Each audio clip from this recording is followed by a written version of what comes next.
Hello everyone, it's me Ferry. As you guys can see on the cover in this video before, I will be going to share you about one of the functional grammar parts itself. But before we're going to get further, we have to knowing first about what is the functional grammar is, the meaning or what is it about. So functional grammar is about how language makes meaning context. It asserts a particular aspect of a given context which not only meaning likely to be expressed, but also how language expresses those meaning. In this study, we can learn about the mood system, consistency in speech or writing, theme, rhymes, spoken and written language, etc. But in this video, I will be more focusing about spoken and written language. So, what is the spoken and written language?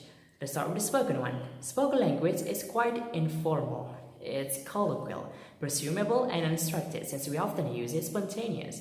Spoken language mostly takes place in the form of a dialogue with another speaker or if you're having a conversation.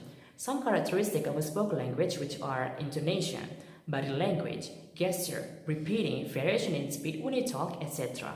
While written language is generally more structured. It's a formal way, impersonal and wordy, and it's typically form of a monologue rather than a dialogue. Some characteristics of a written language which are using a correct grammar, using punctuation, density of a content, etc.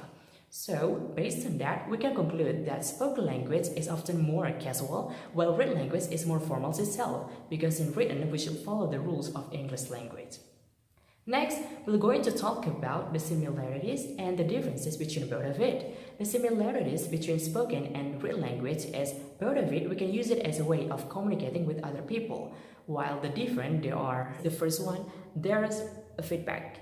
In the spoken language, they are oral, as sound. For example, when you have done your conversation and then your partner would say like, "Oh, I see." That's an oral sound. Or they can say like, no way. That's an oral sounds too. And also, there is a visual feedback. Okay, a visual feedback. For example, while you're having a conversation and then your partner would be like smiling at you when you talk, or they can do it a body gesture for like, what? That's a visual. While in a written language, the feedback could be delayed. Or not like you having a conversation for the face-to-face, or they can give you a feedback with the future text. Next is the phonological features.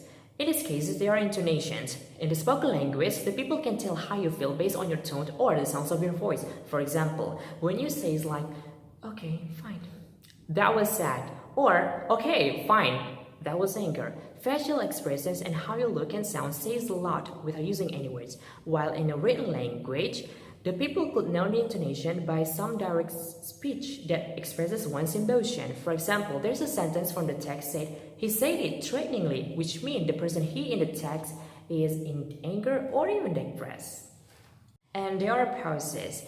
In the spoken language, it can be used as a prior to selection of a hard to find a word, so you have to stop talking to find that correct word. For example, you can act like to find that words that you want, while in a written language, the pauses can be conveyed with a punctuation, for examples like a full stop or a comma. Next is the vocabulary. There's a slang words. In the spoken language, yes, you can use a slang words, but in written language, you can't.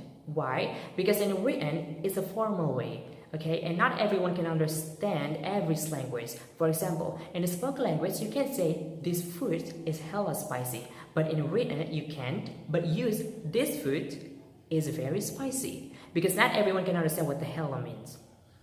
And the grammar. In the spoken language, grammar incomplete, interrupted, and altered structures. The spoken, the voice, can pauses and long-winded compound sentences using the word "and."